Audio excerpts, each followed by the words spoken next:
Afternoon, everybody. Welcome back to the final session of the day at the Online Lending Technology Think Tank. My name is Colin White. I'm from Credit Connect Media, and I'm here obviously to introduce our final session of the day, which is going to cover open banking. But before we get started, I wanted to just say my usual spiel. Forgive me for people who've tuned in across the day, but what we ask you to do, if possible, is to get involved where you can. So on your screen in front of you to the left, you've got some information about the session. Have a look at that. Got speech bubbles. If we can ask a question and type that in, that'd be great. We'll share that with our panel, and if we got time, we'll cover that off. If we don't get to cover it off today, we will try and share some of those questions in our event review, which will be on the Credit Connect website next week. So it'd be great to do that. There's the odd opinion poll as well. They're anonymous. So when I say anonymous, we won't share your individual feedback from the poll, but what we will do is round up the answers and put them as part of the review next week as well. So it'd be good to get any feedback from people out there on what they're enjoying today or not. And then secondly, information on the speakers, information and some downloads where you can have a look about more information about some of the topics that are being discussed today.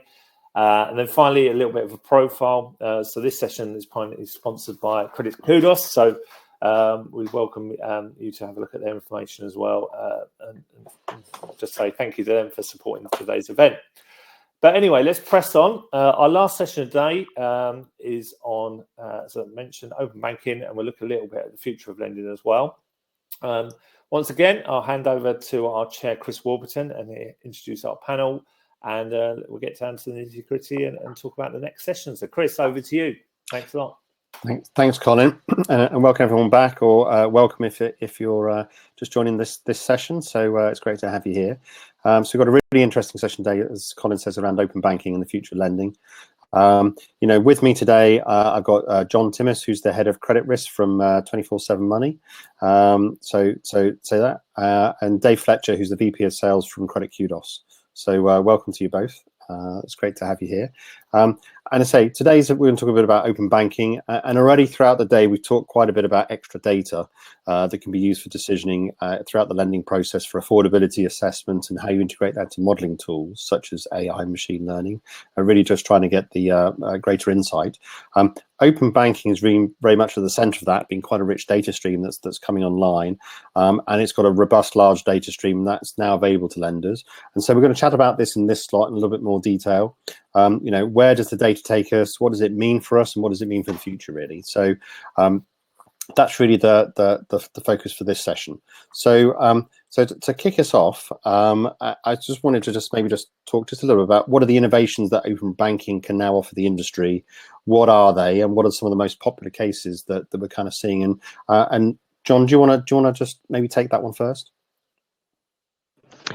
Yeah. So for ourselves, there's kind of two parts to our business space. So we've got car finance 24/7. So it's a brokerage business. So that is the biggest car finance broker in the UK, so direct to consumer one.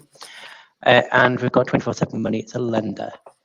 In terms of what open banking can bring to that journey, so there's kind of 2 points. So to the broker and the lender, in both, it's having more facilities available. So you've got such a rich data set in terms of the information you can get on there, in addition to any information you can get on about the customer, the credit referencing information, allows you to serve more customers from your underserved population. That applies to ourselves, 24/7 Money, and also some of the other lenders on the panel also do that. They're kind of very simplest terms. You've got kind of affordability. So again, ourselves and other members of the panel use it for an affordability basis.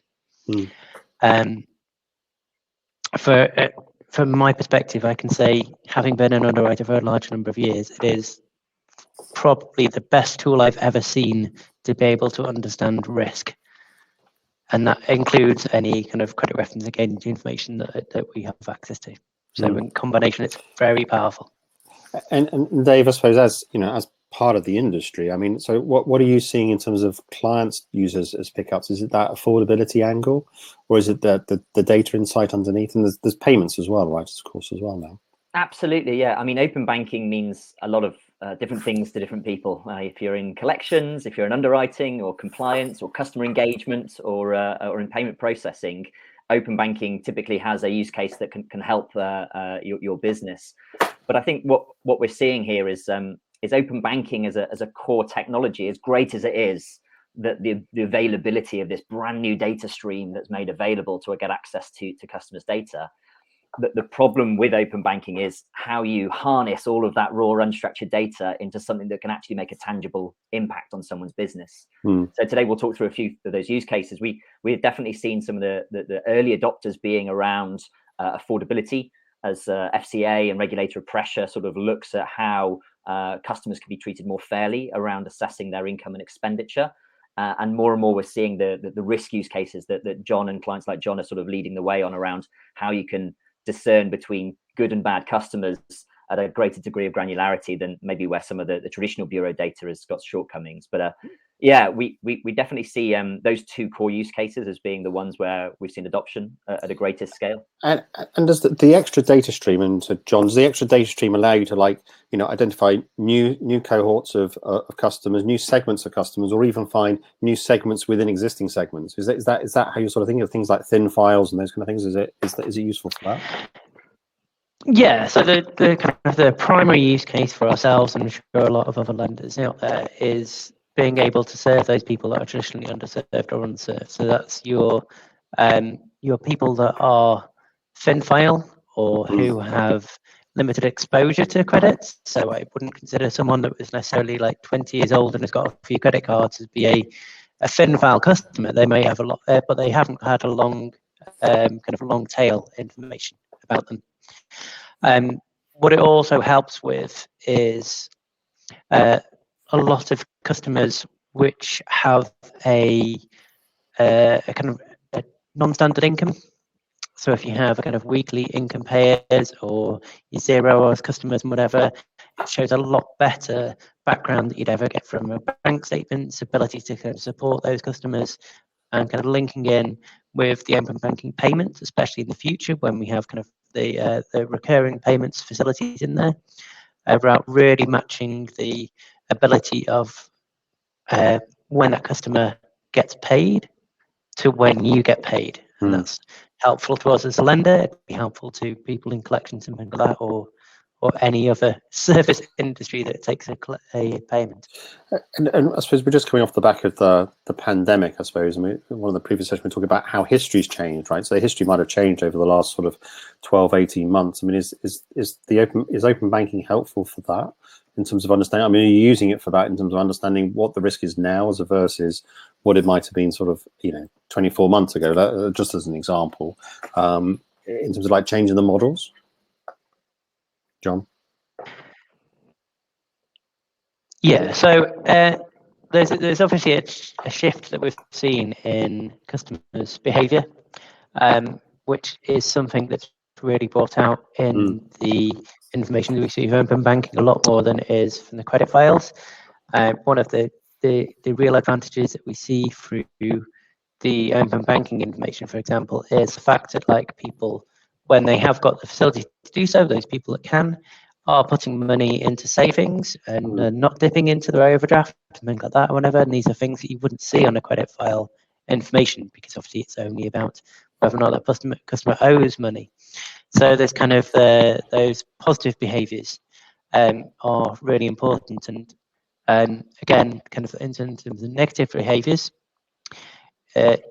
you can see whether or not a person in the pandemic, when they were having a reduced income, whether or not they tempered their spending. And that's a really good indicator for us in any kind of situation of when they've had a kind of a negative financial situation. Do you temper your spending when that happens to you? So it's a really good indicator of risk that we wouldn't be able to get out at any other method, basically. The other really interesting area that we've seen from the research we've done is around how the pandemic has kind of been unscrupulous in its effect on all different types of population. typically prime customers have been as likely to lose their jobs as traditional subprime customers. We've seen record levels of credits being paid off by customers through the pandemic as well. So people are healing themselves, as well as people at the top end potentially suffering income losses as well. So what we've seen a lot of our clients really looking at is the recency of the data that's available. The open banking really affords us an ability to look at a customer as of that day in all its entirety. And have you seen that change from an affordability point of view? Almost like is that changing even in the last kind of couple of months versus it was, 5 months ago? Do you have a view on that? Are we in another period of change, do you think, than we were, even if we were in a period of stability over the last year? Yeah, absolutely. It's a really interesting point, especially when we look at the impact of machine learning on these things as well. Yeah. So the aspect of looking at both positive and negative effects on people's income in both the pandemic and recovery. So in the pandemic, we look at things like income shock, where a lender quite obviously wants to understand as quickly as possible if there's been some change in a negative way to somebody's income and actually how that should affect their decision, rather than waiting maybe a 60, 90 days update to traditional data. But also on the positive side now, as we see people returning to work and we see sort of businesses flourishing and new businesses starting up, we see the positive impact of actually looking at revolving credit. How can line increases be offered to customers when they can see a positive impact on someone getting a pay rise or getting a new job, for example? Yeah. So it does have both a positive and negative impact. The other aspect around machine learning specifically in this is calculating someone's income, which may seem like a relatively easy thing to do as a surface level problem, is quite an intricate and complex problem.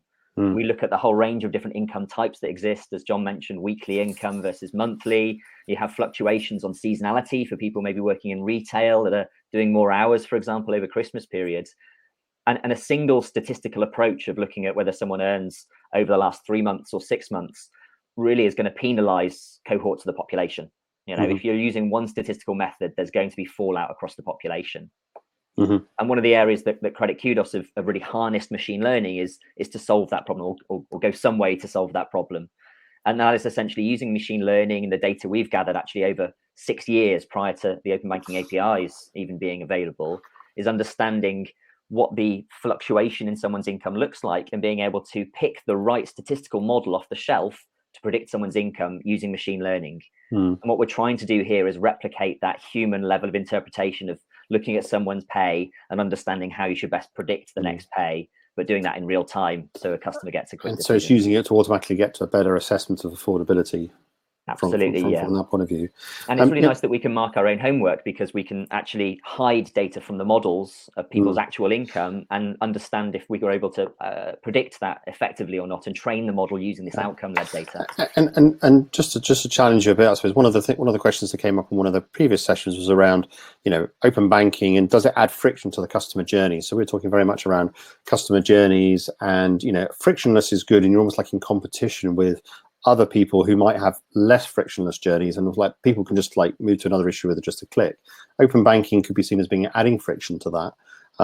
How do you see that? Because obviously then there's the value of it as well, and the value even for the customer. And what's, I suppose, what's your response to that? But then what's the best approach to minimize the friction on it as well? Dave. Yeah, so we coined the phrase internally around value exchange. Essentially, and that value exchange applies to both the clients, the lender, but also the customer. So taking the customer first, we work very closely during an implementation of an open banking use case with our clients to understand exactly what the value exchange is for the customer.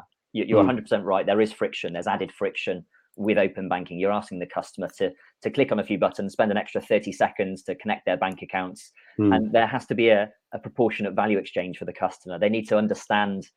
Are they got a higher likelihood of acceptance? Will they get a faster decision? Are they going to be more fairly treated? Or quite simply, are you stopping them from having to scan and print and upload some bank statements? That value exchange needs to be proportionate to the extra friction you're asking.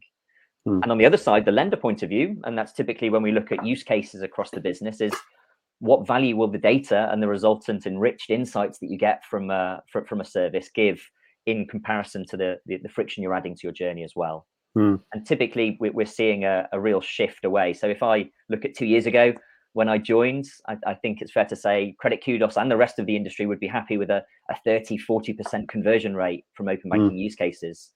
You wind forward 2 years from that point now, and we have not only better authentication using biometrics of Face ID and thumbprint to people to give to consent, we've also got much better communication and user research and how people think about when they're presented this information, but also a wider knowledge of open banking. I think one of the failings of open banking was consumer awareness of what it was and how secure it was, and that's slowly being eroded now. And we're really, our top 10 clients are getting about an 87% conversion now if they've got the right value exchange. The best of breed journey that we've got out there is a really whole different place from 2 years ago. And John, coming to you from almost like a user point of view, I mean, what's your view around the value exchange piece and keeping it frictionless, but then also getting the value, obviously, from a credit risk and assessment point of view? Yeah, so the frictionless thing, there is always going to be friction every step you put in. So it's just a matter of basically, as kind of David alluded to, kind of putting it in the right kind of place within that combination you're having with the customer. And then having the kind of that fit really well in your customer journey. So I know kind of like ourselves and Credit Kudos have done a lot of work in the look and feel of how that kind of question gets put in front of the customer and how we explain what exactly they're going to get out of doing that in the kind of value exchange position there. But going back to the kind of the what is that value exchange really? So value exchange is the fact of we will almost certainly be able to more accurately predict your risk. Because we can more accurately predict your risk, that means for a lot of customers, we would be able to either give them a facility that we wouldn't be able to give them otherwise, or we might be able to give them a better rate, because for not everyone, their credit file is an accurate reflection of their real payments and their real risk, especially those people like living in London, for example, that are paying thousands of pounds in rent. Well, they don't get a boost on their credit score because they've got a mortgage, because they haven't got it, and the majority of time renting still doesn't appear on your credit file. So we've got these people that are earning large amounts of money that probably can't afford loans or live credit cards because they're paying huge amounts of sums in the rent, and that rent isn't turning on that. So it's giving a real reflection of that risk, even for those prime customers. I mean, like I said, it's mainly because they're underserved and unserved that your initial targets, but there is a lot of prime customers out there that are not being served well either. Yeah, and I suppose I'm thinking back also in terms of like some of the changes coming up from the FCA around sort of, I suppose, duty of care, and and outcomes, focus on outcomes. Where do you think open banking is going to play with that in terms of providing extra insight to get better outcomes for customers? Do you think it's got a role to play? I think it'll be massively valuable. It's a much better proof that you are doing the right thing for the customer, that you are doing an individualistic assessment of that person, especially seeing as, a lot of lenders out there still use kind of logistical regression scorecards, so they're only actually taking a small number of factors in play anyhow. But I think as well, especially if they can change the 90-day rule in terms of you having to reauthorize, if we can have that as a single authorization request, so we can change the law. I know the FCA have pointed out that in their paper that they published about the kind of the future of open banking. They are looking to do that. If we can get that rule change, it'd be really, really valuable for the portfolio and managing your portfolio to identify those risks way before it comes on that person's credit file, way before that person probably even knows that they're spending too much money, or that they're not really, or that they're in other ways increasing their likelihood to default or just doing the wrong kind of behaviours. It just would be massively beneficial in terms of that duty of care and proving we're doing the right thing every step. Yeah, I really agree, because that there is a tendency to sort of look at open banking as an originations tool to help you make that decision up front, and it completely is. And the duty of care around avoiding causing foreseeable harm, that's exactly what it can do. If the customer's applying for credit, they don't maybe understand their financial situation as as good as some lenders do, and using this open banking data can help a lender protect the customer. But also there's the aspect of duty of care around enabling them to pursue their financial goals. So that real duty of care and treating them fairly. We see things like budgeting apps and PFN type tools coming into lenders' purview now, where if they're accepting or even declining a customer, they're able to produce tools that help give a customer insight into how they can maybe budget better, or what financial services are better for them, maybe switching some services to reduce fees. And that's an interesting aspect of customer engagement beyond just an origination of a loan. And where do we sit in terms of the future of open banking? So we talked a little bit about the payment functionality, but then there's also open finance sitting in the background. I mean, because that's all added functionality. I mean, where do we sit with that, Dave? Yeah, we see as open banking as being that good test case for open finance, which is again, back to my earlier point, means a lot of different things to different people. If you look at payroll data, utilities data, telco data, I mean, open any data, open pension data. I think the key is that organizations looking at open finance need to be looking at the sort of problems they're looking to solve, first of all. And so open finance gives a great opportunity for better visibility of customers' relationships in the financial services and utilities and telco market. The problem I foresee on that one is the unstructured level of data might actually cause bad decisions to be made, because you've got too much data in a too unstructured format. And so it's all about how you consume that data and how you make good decisions off the back of it. So that's so your advice there is, right, you've got to stay focused on almost like what the use case is, and then look for the data to help you, rather than we've got all this great data, let's try and find a use case for it. Yeah, and it like Credit Kudos, prior to my joining, when the business was kind of in its foundation, there was a million different sort of use cases that it could be built to solve. The core idea of Credit Kudos is that we're looking to solve what is relatively a narrow problem, but a very wide-reaching and very impactful problem to lenders and consumers alike. And that is how you can make a better decision using new data, like helping to serve underserved customers and helping to speed up that process and reduce the operational inefficiencies that are attached to it as well. Yeah. So you can actually look at narrow problems that actually have a huge impact on marketplaces. Yeah. So using that, I mean, using just on the efficiencies, and go back to you, John, in terms of like, are there efficiencies you think we should be looking at using open banking or some of this other open data as well, that you think sort of would be top of mind, or is it just a matter of sort of embedding what we've kind of got already with existing open banking functionality?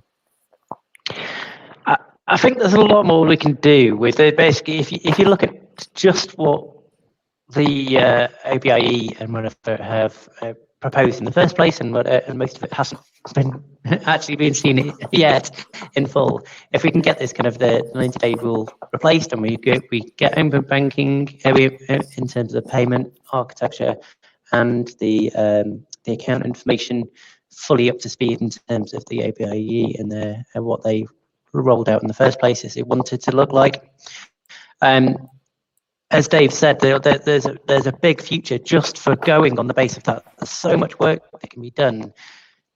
To Dave's point, in relation to our decline population, we have on the brokerage, we have tens of thousands of people that get declined on the brokerage every month. We're looking to serve as many of those as we can, but there's some of those people who aren't in that situation where we can look to approve them now, but we can be that kind of PFN person, kind of the personal finance management.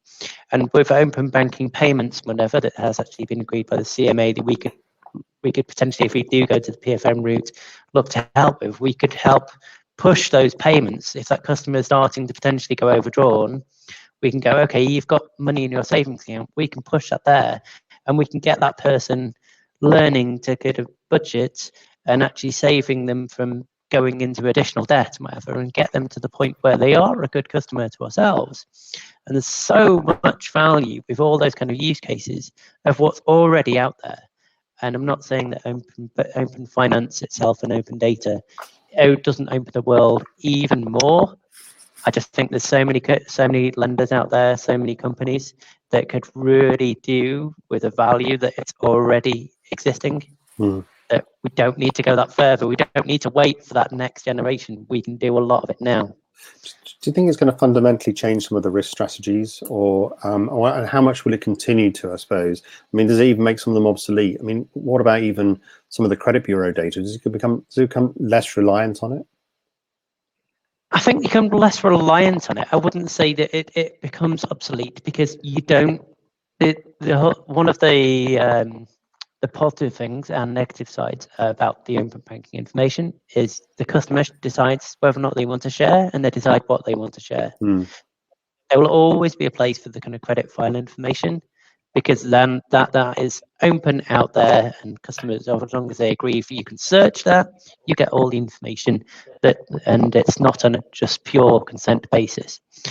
But the better information will come from open banking to really risk assess that person.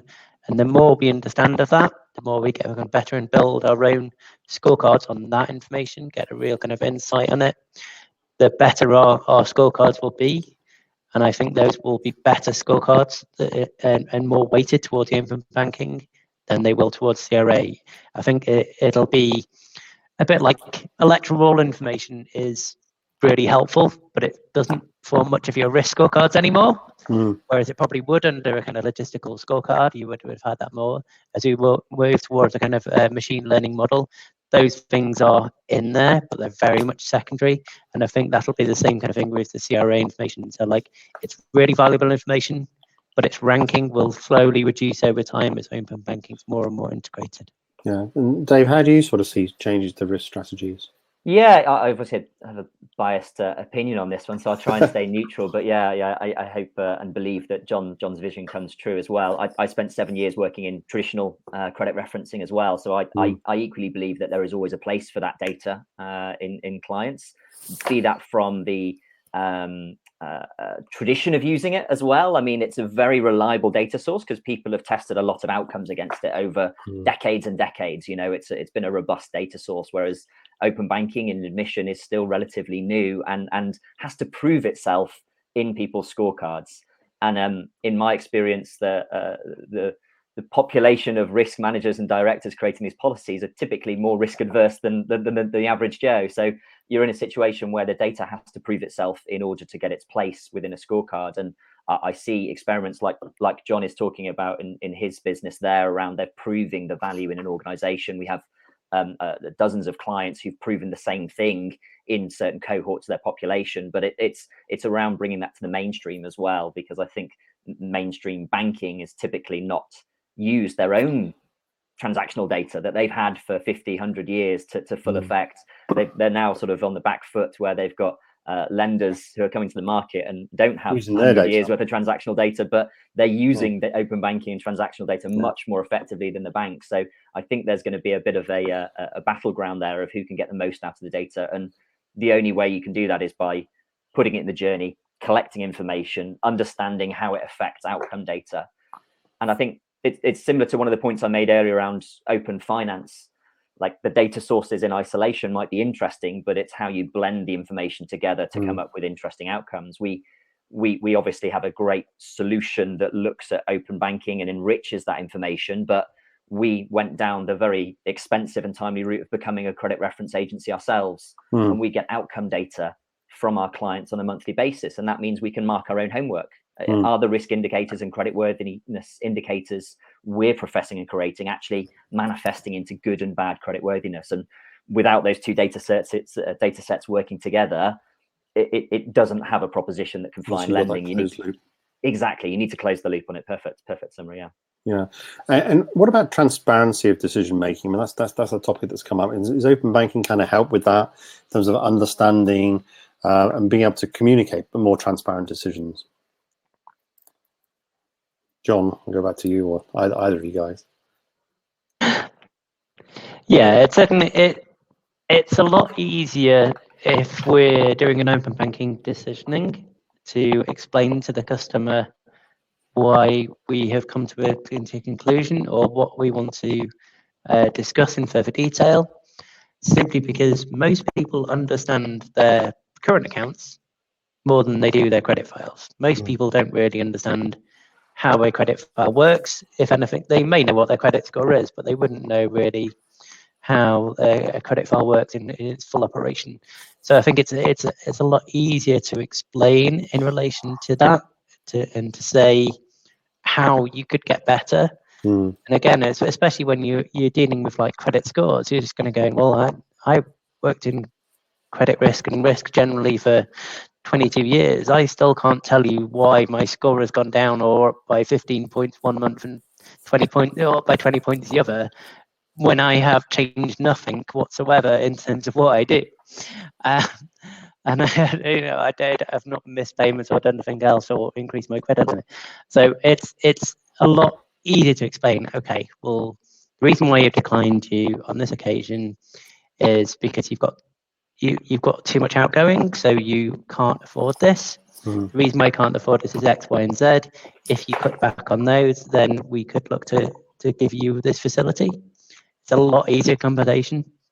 So your argument is that it actually helps with explainability more than anything else, because you've got more tangible things that people know about. Yeah. It's a much more tangible, much more relatable to their actual real life.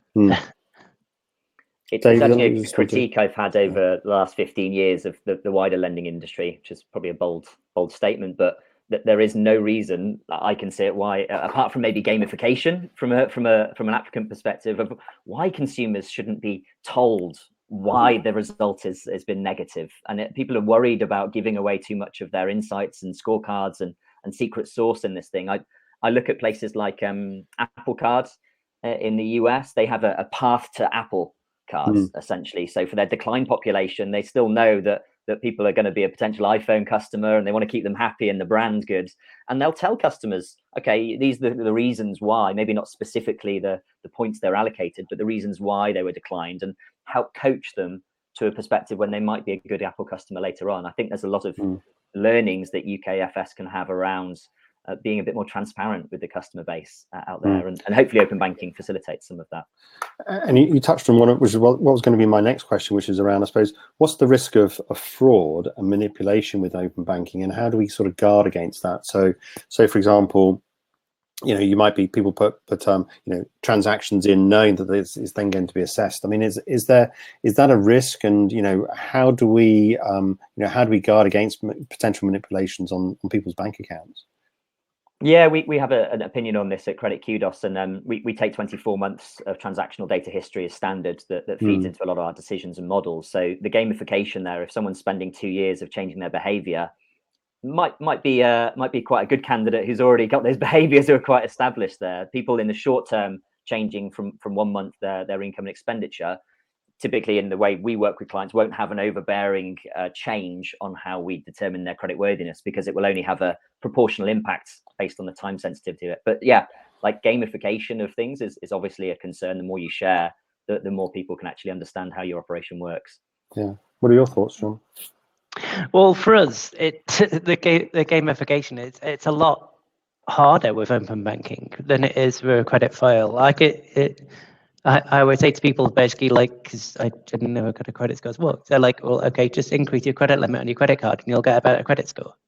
Even though and if I wouldn't necessarily advise this, but I know like Cato, one of my big issues is the credit account turnover. So the kind of what is a reasonably standard kind of affordability metric outside of open banking is that it is just account turnover. If I want to, basically, if I put money from my savings account into my current account and just cycled around £9,000 from my savings account to my current account every month, it would show that I had a much bigger income than I do, because all it's looking at turnover. It's not looking at a particular, there isn't a particular strength in relation to it. And like David said, someone would have to literally pay themselves into a back from backs into themselves, make it look like actually a salary for months and months and months to even come close to having that same kind of effect in an open banking world, and it would be really easy to pick up anyhow. So it's as a fraud tool and as a kind of like a fraud avoidance tool, it's so much better. And obviously you have within open banking itself, in terms of the identity fraud part of it, you have the fact that they have, in the vast majority of times, gone through biometric confirmation, but through the bank to actually get to that point of sharing that information in the first place. So you've had really good secure information and secure confirmation before you've even got to the point of reviewing it. So it's just almost like the sheer volume of information means that you can do all those cross checks, which makes it, and the time makes it harder to keep the story together if you're a fraudster. Unless you're actually doing it, you're actually it actually really is you, in which case it all hangs together perfectly. Is kind of the argument. Yeah, unlike bank statements, you can't just Google novelty credit Kudos or open banking information and put like a novelty account. Unlike you can with if I wanted to create a HSB bank statement today that I could send off to my bank or whatever. So the questions come here, I suppose, just really around overcoming challenges for open banking adoption. I mean, Dave, do you want to say that? I know you talked a bit about value exchange before, but have you, any other tips that you think can help drive up adoption? Because it seems like it's really been increasing the last year or so. Yeah, there's probably a couple of things around challenges, both the OB adoption from a consent perspective and adoption within the financial services industry. So maybe to take the first one around consumers, I think. From my perspective, it's an eroding problem. As I mentioned the statistics earlier on, over the last 2 years, we've seen a huge change in opinion, and that's continuing to improve on a monthly basis. That we see it in our clients as they get better around communicating the security of things. And actually, one of the nicest impacts, we made a change probably around 6 to 12 months ago around some research we did around people looking at the journey, not quite knowing what open banking is and going off to Google and actually sort of distracting themselves away from the application. So we increased our friction by including a click and a step that gave a customer FAQs and it gave them the information around being FCA authorized and it's a reliable system and trustworthy. And we saw actually from that new step a conversion increasing because we were having less drop off. So sometimes more clicks doesn't always equate to more friction there. The other thing is around lender adoption. I think it's really good to be aware of the limitations of open banking. And so often we talk about how great and fantastic it is, but it's really important for our clients to understand the limitations of things and how it maybe isn't appropriate for 100% of their population. And I know this is an odd thing to say as an open banking vendor, but things like joint accounts is another frontier we have to get to. Disseminating between income and expenditure between two joint accounts applicants and trying to work out which attaches to which is still a problem that we and others are trying to solve. And there's still a population of self-employed customers as well. Typically, when they're running their business accounts through their consumer accounts, is a problem. We have a squad of data science and engineers looking at this quarter and breaking down what kind of things we can do to reduce that population with the techniques we've got available to us. So it's important when looking at open banking is to understand which customer types and which use cases it's going to be most appropriate for. Yeah. So the question just come in now around CBILS fraud, and so I know it's that's more corporate than consumer, but I suppose any thoughts on that in terms of open banking, or maybe it's more sort of like that open accounting that can really be used for that. Any views on that just before? Yeah, I can cover that, John. If you've got opinion, feel free to jump in. But we work both on the consumer and the commercial side of things as well. So we help support both consumer and commercial finance agreements. CBILS fraud is a really interesting one that we've been working with several clients on as well. There's two main attributes that we see as being open banking as a defense. The first is a name match against the applicant data and what's held at the bank accounts. You know, the data that's being shared through open banking is genuinely contributed by an authorized person at that client. So you can be sure the data is being shared, that it's legitimate and not been modified. The other aspect that we put forward to our clients is around director withdrawals as well. So we have an ability to link into Companies House, again, blending data, identify who the directors are and identify them in open banking data to see if there is a sharing of funds from a business to the director, which might be seen as a potentially risky behavior trait. John, any thoughts, or is more less in your area? Yeah, it's not particularly my area for that one. No, I haven't really got much to say in terms of CBILS fraud. So one thing I would say instead of... Sorry, John, after you. I was going to say, one thing I'd say instead of the previous question in regards to friction, both ourselves as a lender and ourselves and as a broker, part of the thing that we see fall-offs in regards to the kind of the friction that's being caused is actually by the current account providers still not actually doing what they're supposed to do in providing open banking data. So there's still a few providers out there that haven't actually have that facility. So we've actually got more people dropping off because they can't do so with their current account provider now, than we have people who don't want to go through it. So we only have very small drop-offs, and that is mainly to do with the fact of people like Kudos, which are a great bank in terms of ethical persuasion and things like that, and what they do with all their profits is absolutely brilliant, but they're very backward in terms of technology, and they still haven't got open banking. And that's just because they're not connected to the system, so you can't pull that information. You simply cannot look to provide it, and it's a growing list. I know, David, you constantly have this battle in relation to it, but it's something out of the control of any open banking provider. It's just a matter of the CMA really kind of continuing to push on that. Yeah, with the changes in OBIE, both at the leadership level and also their involvement and how that moves forward, I think is going to be an interesting one that the whole industry is watching, and to see how that evolves as well. I know the banks have footed the bill for such a long time now. There's looking at how that might be better ratified and how that money is spent as well. Right. One last thought around that fraud aspect is we were speaking to a client the other day, and actually one of the big aspects was people who actually come into the repayment areas, and this happened in consumer with the payment holidays that were offered, but also now CBILS are being due to be paid back, and people misrepresenting their affordability to a negative level. So everyone inflates their income when they're applying for credit, and then will actually say they haven't got any disposable income when they come to a collections scheme.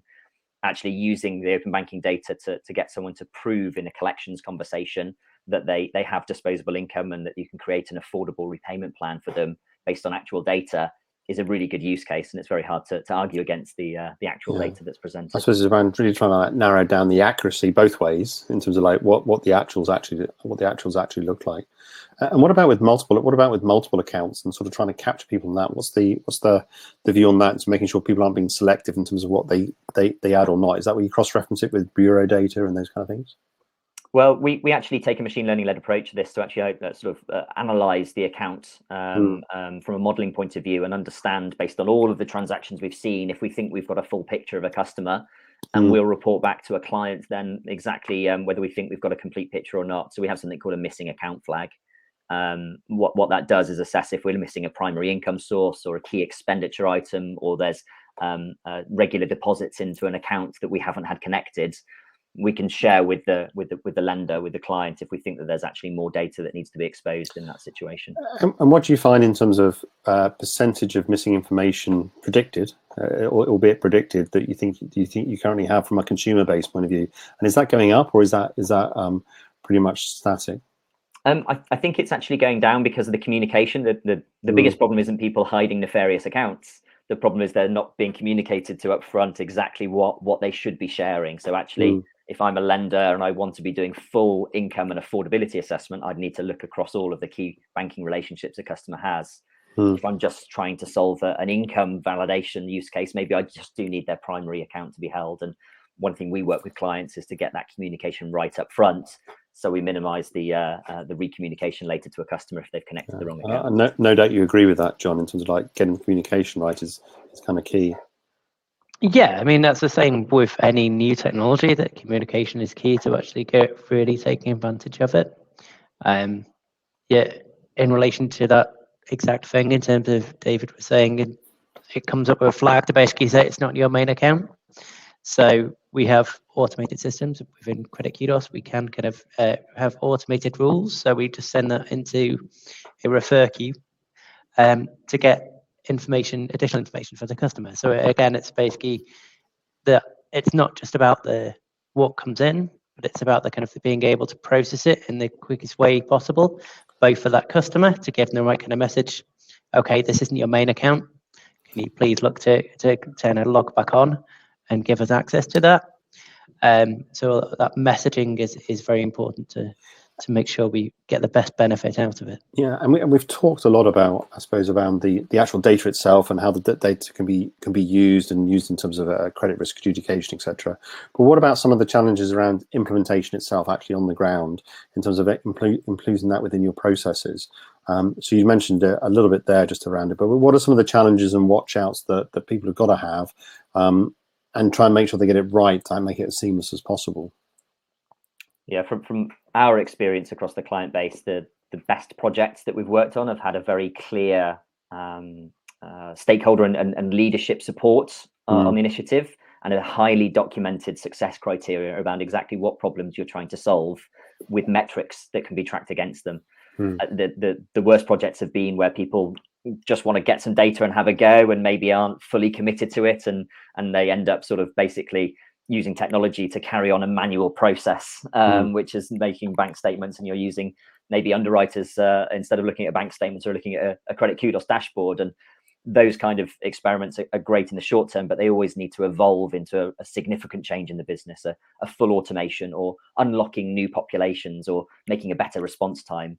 And with those metrics and the right partner, we see clients being successful in adoption of open banking. So do you think that's sort of like starting with the customer journey, getting the metrics right, and then working out then how the I suppose the open banking piece fits within that, rather than just just get it activated? Yeah, absolutely. So is it a client that's suffering from high default rates? In which case are we looking at, okay, what identifiers can we find in open banking that will trigger a bad creditworthiness, and we'll put those into a journey? Or is it that they're getting rejects on traditional affordability, and they don't want to compromise on compliance? In that case, we'll look at income and expenditure assessment, and how we can actually plug that gap for a client. It's really about understanding the objectives of an organization. And John, how did you find integration, integration implementation from your experience? I mean, having been there and done it, what are the hard learnings from the from the front face, or the coal face? So implementation in itself was easy from a technical perspective. I'd say kind of like for the biggest thing, and I'm sure it's the kind of same thing that David gets along a lot, is the kind of the stakeholder challenges, really, in relation to understanding how you use the data that you're getting, how important it is that you fully understand the risks associated with the data as well.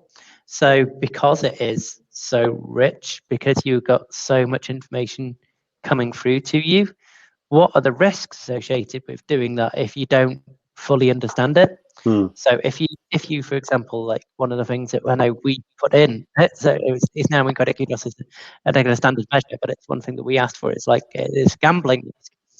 Well, if that customer, if you're looking for an affordability assessment and you just go on the basis of standard affordability, and you don't take into account the fact that they're doing large amounts of their gambling, or their whole income might be from gambling, they're like, you can't unsee the information. So the FCA expects you, if you've received it, if you've taken it in and ingested it, to make those assessments there. So it's not just about the what do you want out of it. It's okay, if we see what we see, what do we then have to do in addition as well? So that's also a challenge, as well as just the use case element. And I suppose it's never ending as well. So once you start, it's ongoing. I would think in terms of like new data streams, new analytics, and it's almost like you layer it up and build it up in terms of new use cases. Yeah, and obviously the disadvantage of open banking versus some of the other kind of CRA-based things is I can't go to a Credit Kudos and go, these are people that have declined. Can you tell me how they performed? Because it doesn't work like that. It's consent-driven information. So we can't really have that kind of basis. So we've got to really learn, got to kind of do and learn and really adjust. And this is where having a partnership is really important, and getting the right kind of partner. So we believe that kind of for ourselves, that Credit Kudos has been that partner with us along that journey, and they have helped us develop, and we have helped them develop some of the kind of tools in relation to that, like Assembly, so the kind of automated decisioning platform for it. And we can use that to do that kind of like slow learning and slowly release it. And we can, so as we learn more about it and we ingest that data, see how that performs, then we can go and actually go to the next level, get more and more customers. And I think it will be an expansion. I think the slower someone is to actually onboard the open banking journey and make full use of it, the further they are going to be behind, because they can't go out and do that kind of thing. This has got to be a thing. You've got to be in the game to really take advantage. And because we've started off reasonably early in the game, we've got quite a lot of data to work from. We can expand quite quickly, but I think there will be other people that will lag behind, and we will be too far ahead. We'll be sprinting ahead. It was described as an arms race to me the other day, which is an interesting analogy. Like, people are like hoarding all this data so that they're in a position when they're ready to do so, and they don't have to try and catch up with their peers who've got X 100,000 records of data with which to create interesting models. So yeah, it's interesting how that's being perceived as well. So if I paraphrase that back, it's almost like, it sounds like you've got to starting as soon as possible. When you get the data, it's going to take a little bit of time to build up the data, and then doing it incrementally, but keep on going. But starting now means you get the biggest run up you possibly can, right? And put it in, but do it properly. Yeah. So just one last question before we're sort of out of time, I suppose. Can open banking be used to offer lending credit to the underbanked? I think we covered some of that earlier, but it'd be good to get just make sure we cover it off. Yeah, because they'd have to have something in the first place, I think. But it would, even just having that kind of a reasonably basic bank account or whatever, or indeed having a prepaid credit card. They're all available. You can get the kind of data out of a prepaid credit card as much as the kind of current account you can. So for those people who have any kind of facility, they can start off, and actually you can understand where they are, how they're lending, how they're borrowing, how their spending patterns are, and understand their behavior. So I always kind of talk about stability, ability, and willingness, because I was trained at MBNA to be an underwriter, and that's how they always talk about it. And that's what you can get from a credit file, but that's also what you can get from a current account. And you add to that the behavior. So it's behavior and stability, ability, and willingness. So I have it bandsaw now as my kind of catchphrase, and that is something you just cannot get from a credit file for those people who are the underserved or unbanked out there. Dave, any other comments? Or yeah, I mean, it's partially why we exist at Credit Kudos. We came from a world of trying to change credit, and a lot of the people work for us and believe in leaving a footprint on the credit industry for good around stopping the poverty premium that exists out there. We've won the Affordable Credit Challenge with people like PCU, who creates a police credit union, who created products that help reward people if they improve their financial behaviors.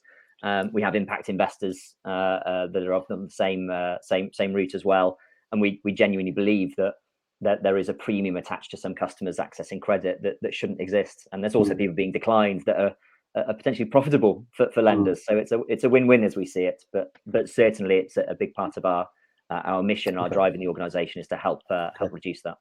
Okay. Yeah, and just to go one last point in relation to that, I think it's very useful for ourselves in terms of it is that because we can have this additional power through open banking, we can serve those people who are underserved with the rate they deserve. So we are assessing those people that if you were to underassess and you assessed only on the basis of the credit information that's available in the credit referencing agency, we would give a high rate, same as everyone else in the market. If they give us the open banking data, we can make a good assessment of them. We can give them the same rate to the risk they provide. So we are not stopping our best rates being provided to those people who are being declined by everyone else in the panels. We have 15 lenders in our panel lenders. We are basically going, okay, you can get our best rates because you know what, you're a good customer. You've not been given a chance. You've got very limited information. You've got a current account that you're really well with, and we can see you save money, which we couldn't see otherwise. You've got all this money in your savings account. Well done, brilliant. If it goes bad, you've got that to dip into, and we'll give you our best rates on the panel. Okay. So we're almost at time. The last question, which was, so if we were to sort of transport into the future for 5 years in the future, having this conversation in 5 years. What is open banking and lending going to look like? Really, just maybe in 1 or 2 sentences. John, do you want to go first? For me, open banking ending just becomes one. It becomes a normal thing, right? So in 5 years' time, I wouldn't expect to apply for anyone and not have to go through open banking. I expect everyone to be fairly treated in the way they should be, especially seeing as where I live in Bradford. I can tell you now, a lot of people in that community are really poorly treated in the normal credit risk elements at the moment in time because they are Muslim. They do not lend in terms of interest, or at least interest bearing. So if they go and apply, they haven't got much of a credit file. So that person's not.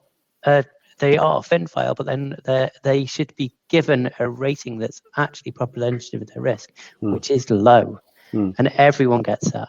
And also that it's a much fairer system generally for everybody. One of my big gripes is the fact that there is a big gender bias in the credit scores given out by Equifax and TransUnion, because the majority of that data is based on men, because most men are the biggest lenders. Most men earn the most, meaning they generally have the biggest lending facilities. If you have the biggest lending facilities, that boosts up your score. But that's not representative necessarily of your risk or what will actually happen in a bad situation. So open banking will give a much fairer thing, and combined together, that will be the future, and it's a fairer future for everybody, not just the top or the bottom, but everybody. And Dave, what's your view in 5 years' time?